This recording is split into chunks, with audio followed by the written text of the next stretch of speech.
2025학년 1학기 중간고사 통합사회 이번 중간고사 본 거 좀 분석 좀 같이 해드리고 그 다음에 어머님들이 궁금한 부분이나 이런 거 사회나 전 두 과목을 합니다. 한국사까지 두 과목을 다 해드리겠습니다.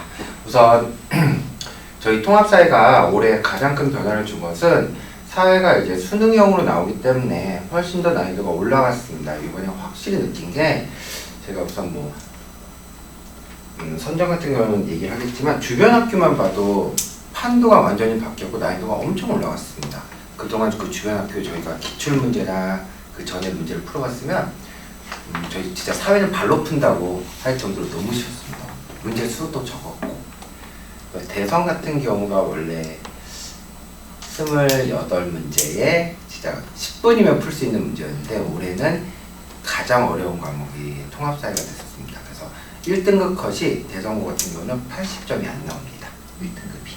그러니까는 90점 이상자가 전부 2명. 그 정도로 난이도가. 선일여고도 마찬가지로 난이도가 엄청 올라갔고 역시 선정도 같이 올라갔습니다. 그러니까 이게 어떤 학교 하나의 난이도가 올라가다 보니까 주변 학교도 같이 올라가는데 제가 볼 때는 작년도 제가 문제를 풀었을 때는 난이도가 3.2 정도, 5점 만점에 3.2 정도라고 생각을 했는데 4.0 정도로 좀 많이 올라갔습니다. 범위는 70페이지 정도로 사회에서 70페이지는 그렇게 많은 범위는 아니었고 적당한 범위였습니다. 주변 학교들보다 좀 적당한 범위였고 문제의 수가 서술형 3문항에 20점이고 그 다음에 선택형 27문항에 80점 정도라 그렇게 문제 배분도 나쁘지 않구나. 서술형 요 3문항을 좀 잘 풀고 선택형에서 어느 정도 맞추면 점수를 차지할 수 있겠구나 라는 생각을 하고 문제를 봤습니다.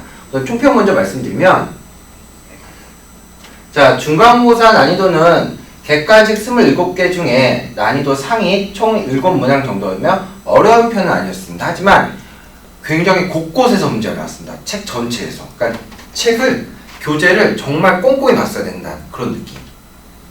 원래 이런 문제가 아니라 얘는 나온다, 얘는 나오지 않는다라고 저도 분명히 그렇게 얘기할 수 있다. 이거 안 나와 얘들아. 이건 분명히 나와. 찝어줄 수 있는 그런 과목이 사회였는데 찝어주는 게 안 됩니다. 왜냐면 구석구석에서 문제가 나오다 보니까. 그래서 이제 난이도는 높지 않지만 처음 풀어보는 이 수능 유형식 문제가 나왔습니다. 5문제가. 제가 잠시 후 보여드리겠습니다.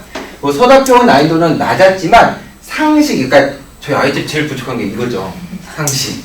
이게 없으면, 그러니까 그런 거죠. 환경을 위해서 어떠한 활동을 해야 될까? 정부의 입장에서 써봐라. 정부요? 국가요? 그걸 표현하는 거. 요런 방식들. 요게 안 됐고, 요런 기술이 좀 부족하면, 그런 상식이 좀 부족하면 풀 수 없는 문제였습니다. 자, 그리고 학교 책의 구석구석 모든 자료들이 문제안에서 출제되었습니다. 문항을 분석해 보겠습니다, 어머님. 자, 1단원, 2단원, 3단원인데 곳곳에 문제가 나왔는데 난이도는 보시면 알겠지만 상위별로 안 보입니다. 그렇게 많이 보이지 않습니다. 다시 한번 보여드리면 밑에도 상이 그렇게 많지가 않습니다, 어머님. 거의 다 하나 중입니다. 근데 독특한 게 뭐냐? 다른 학교랑 완전 다른 건 뭐냐면 이 수능 유형식뿐만 아니라 기호그래프. 아이들이 제일 싫어하는 게 기호그래프인데 기호그래프가 어떤 거냐면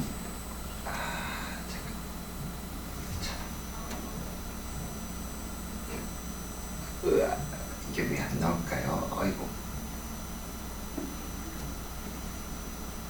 기호그래프가 없네. 그 기호그래프가 어머님들 그 강수량과 기온의 그래프인데 그게 다른 학교는 2문항에서 3문항인데 여기는 5문항, 4문항에서 5문항 정도 나와가지고 기본적인 요런 기호그래프를 잘 못 보는 애들 그런 애들이 좀 많이 힘들었을 텐데 다행히 기호그래프는 다 책에 있는 걸 다 냈습니다. 진짜 책에 구석구석에 있는 걸 정말 다 냈습니다. 그러니까 책이 갖고 있는 모든 자료를 그냥 시험지에 다 때려 박았다고 보시면 될 겁니다.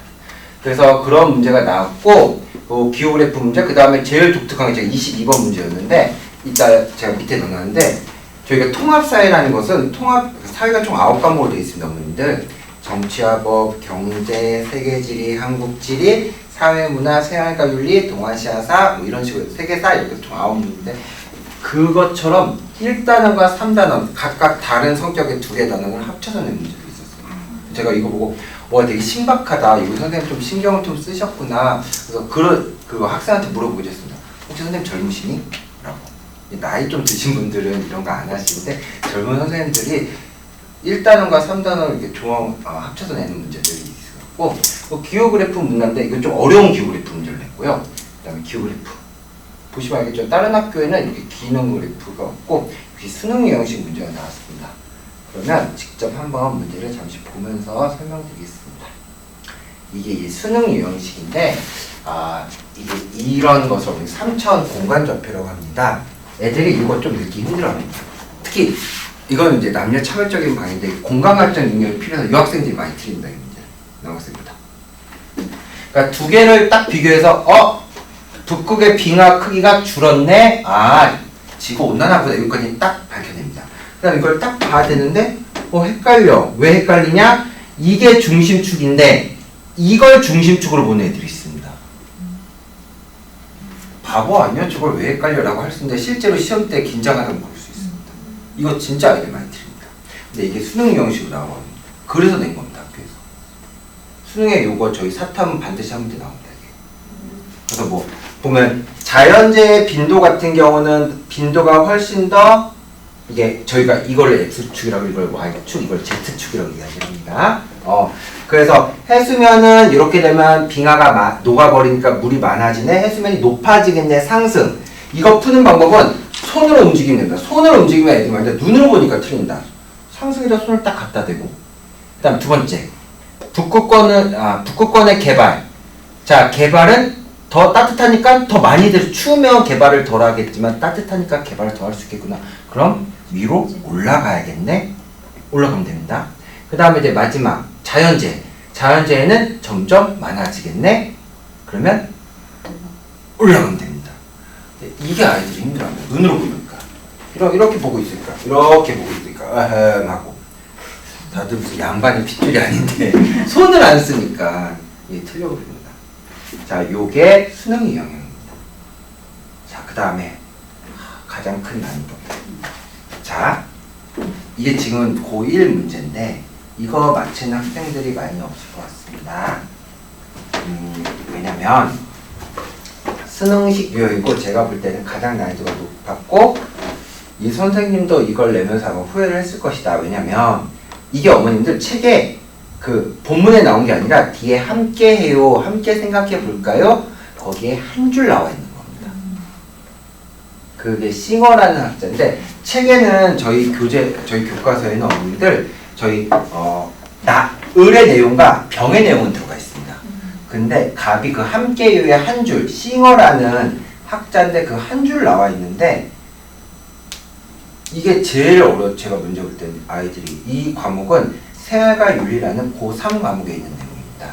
지금 제가 갖고 온 경우인데 이게 23년 3월 3학년 모의고사 시험지입니다. 이거랑 비슷한 문제입니다. 지금. 자, 이런 것도 푸는 방법이 있습니다. 이거 어떻게 푸냐? 제가 여기 밑에다 이렇게 해놨는데 수능식 유형으로 을과 병 같은 경우는 제가 아까 이제 교과서에 자세히 나왔지만 갑은 한 줄밖에 안 나오는 학자로 특이 진도가 되는 겁니다. 저는 이 학생이 틀리긴 했는데 이거 충분히 저희가 배웠는데 왜냐면 학생한테 물어봤거든요. 제가 혹시 싱어 배웠니? 배웠어요. 그거 좀 얘기 많이 하셨니? 그럼 그거 수업해야겠다 해서 저는 생활과 윤리로 수업을 해줬거든요. 이거는 이런 내용은 1학년이 없습니다. 지금 우리 시중 책에도 없고 저 요즘 저는 1학년 책을 거의 안 쓰는 게 3학년과 2학년 책으로 문제를 거의 다 풉니다. 수능 유형식으로. 왜냐면 난이도도 올라갔지만 특이 유형이 계속 나오는데 지금 1학년 시중에 나와 있는 문제들 어머님들 아이들이 그걸로 공부했다고 점수 절대 나올 수가 없습니다. 안 맞습니다. 내용이. 너무 어려운데 시중 이거는 중1, 중2 수준의 문제입니다. 안 맞습니다. 저희 애들도 1학년 물론 진도를 나가기 때문에 1학년 교재로 나갔는데 풀 때는 다 맞습니다. 근데 시험 점수가 그렇게는 안 나오죠. 훨씬 더 난이도가 높아집니다. 지금 이것도 고3이나 푸는 고3 마더텅에서 제가 이거 갖고 온 건데 모의고사 문제를 갖고 왔습니다. 지금 그거를 변형해서 하는 문제. 이런 거는 학자들을 딱 쓰고 나서 기역선지, 니은선지, 디귿선지, 리을선지를 딱 해놓고 직접 집어넣으면서 맞냐 틀리냐 이렇게 해서 찾아보시면 됩니다. 저 이거 3학년들이 수능 준비할 때 연습하는 겁니다. 이걸 이제는 1학년 애들도 알아야 된다는 거. 제일 어려운 문제였습니다. 근데 이게 왜 100점이 3.3밖에 안 돼? 이게 가장 높아야 되는데 100점이. 자, 그 다음에 15번 이거 이제 지도 읽기 문제입니다. 자, 뭉크는 이날을 대표하는 화가의 그의 작품 중 태양은 U자고, 자, 사회는 공부를 어떻게 하냐면 포인트 단어를 딱 잡고 바로 문제 풀어보면 되는데 여기서 U자곡이라는 거여서 그 다음에 저기 피오르 현상이라는 거, 그 다음에 베개 현상이라는 거. 자, 여기 이렇게 나오면 아, 이거 노르웨이구나. 저는 아이들한테 이 맞췄죠. 왜 맞췄죠? 제가 외우라는 나라가 딱 4개 있었습니다. 위치. 노르웨이, 뉴질랜드, 아이슬란드, 어디 하나? 베트남. 4개.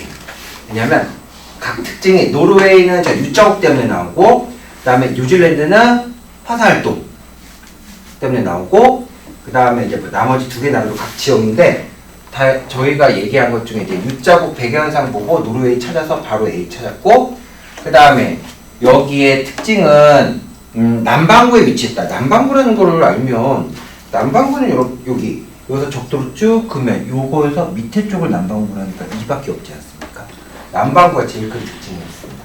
그 다음에 여기는 올리브 농장. 여기는 여름이 건조하다, 덥고. 그러면 지중해성 이유. 지중해를 찾아보면 여기가 지중해니까 B. 이렇게 해서 찾는 문제였습니다. 그러니까 이거는 약간 상식도 필요하지만 솔직히 이거 나가 2인줄도 못 찾는 거는 좀 문제가 심하다고 얘기할 수 있죠. 남반구인데 지구를 반으로 나가서 밑에 있는 걸 찾으면 되는 건데. 그러니까 이거 지문 읽고 코끼리 바위가 어디야? 세자매와 코끼리 바위 이거 찾는 문제가 아닙니다. 이거는 남반구로만 찾으면 되는 건데. 그러니까 키포인트 단어 찾는 게 되게 중요합니다. 그걸 잡고 바로 문제를 내는 겁니다. 자, 그 다음 제가 아까 특이한 문제, 2개 단어 통합한 문제인데요.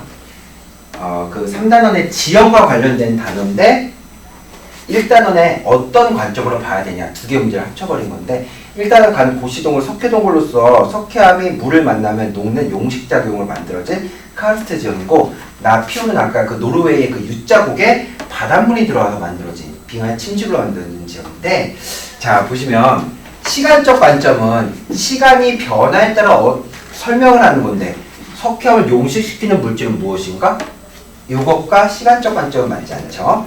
사회적 관점은 뭐 석회암 지대가 무너졌다. 정책적으로 이 문제를 어떻게 해결할까? 이렇게 사회적으로 접근해야 되는데 카르스트 지형이 주로 나타나는 곳은 장소랑 관련된 거 아닙니까? 그러니까 얘는 공간적 관점이 돼야죠. 얘도 틀리고. 파리 협약은 여러 나라가 함께 어떤 문제를 해결하기 위해서 협정을 체결하는 거니까 이런 게 사회적 관점이 되는 겁니다. 그 다음에 공간적 관점, 장소라고 그랬죠. 근데 장소는 공간적 관점은 제가 얘는 무조건 중요하다고 얘기를 했습니다. 반드시 나온다고. 왜냐? 제일 헷갈리는 게 자연환경이 인간에게 상호작용, 서로 영향을 준다. 저희가 날이 더우면 옷을 벗고 날이 추우면 옷을 입는 이유는 그 환경 때문에 그렇지 않습니까? 근데 그게 모든 지역이 똑같지는 않습니다. 장소에 따라 달라요. 그러니까 역시 공간적 관점. 이거 제가 꼭 나온다고 했습니다. 무조건. 환경이 인간에게 영향을 준다? 무조건 공간이다. 라고 배웠는데, 열대우림 기후가 인간에게 어떤 영향을 주었나? 공간적 관점. 애들이 이거 많이 들었을 겁니다. 이거는 특별히 신경 쓰면 장소밖에 안 외우니까.